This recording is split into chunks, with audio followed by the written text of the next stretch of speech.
Kabombo, ngayon makakasama natin ang delegation from Isabela. Ito yung kanilang head of delegation, si Sir Manolo Baguno. Sir Manolo, welcome to Soxergen. Magandang hapon po sa inyo. Magandang hapon din po, mga kabombo. Opo, kamusta po so far ang Gensan? Sa totoo lang, ito yung first time ko po na makarating sa lugar na to, pero natutuwa po tayo dahil napakaganda ng accommodation ng General Santos City. Lalo yung mga local government unit ng General Santos City. Maayos yung pagtanggap nila sa amin. Actually, kagabi, winelcome na po ang ating mga delegation.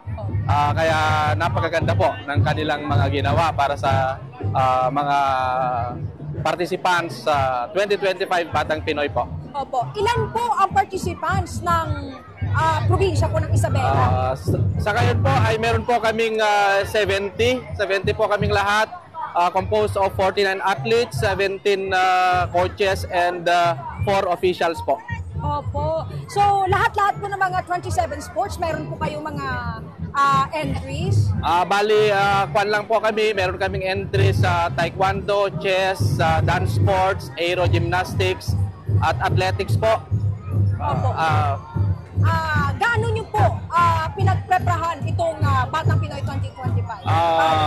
Actually, mula pa nung after Batang Pinoy last year ay talagang kasi po isa rin po kami na nagkapag-uwi ng mga gintong medalya sa Palawan. Kaya after po nung Palawan Batang Pinoy ay itong ating mga coaches ay talagang pinagagana rin po nila itong 2025 Batang Pinoy dito sa Gensan. Sapagkat gusto po naming malampasan yung aming performance po last year. Opo. Ano po yung expectations natin para sa Batang Pinoy?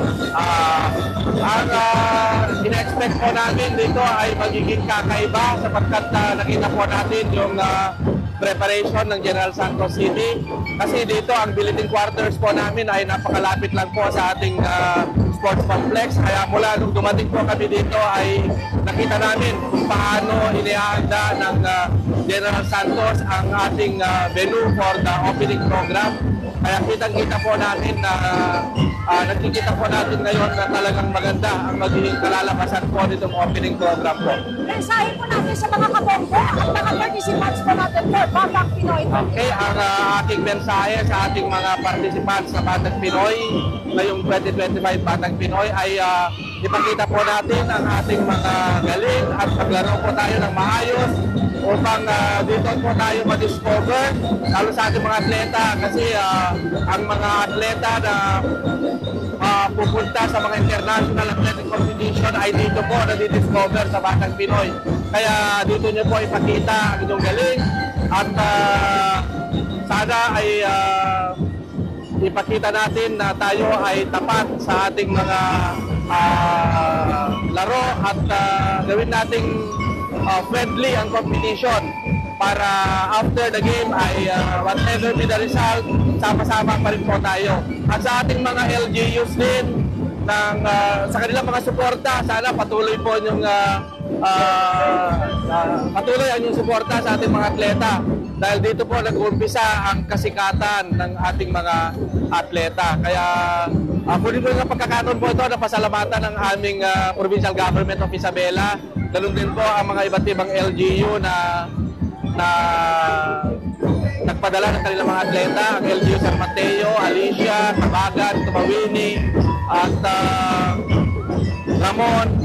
Yun po yung mga LGUs na nagpadala po ng kanilang mga atleta. At of course, ang ating provincial governor na si Governor Dito T. Albano III at ang aming Vice Governor na si Vice Governor Kiko D. Maraming salamat po. Thank you po.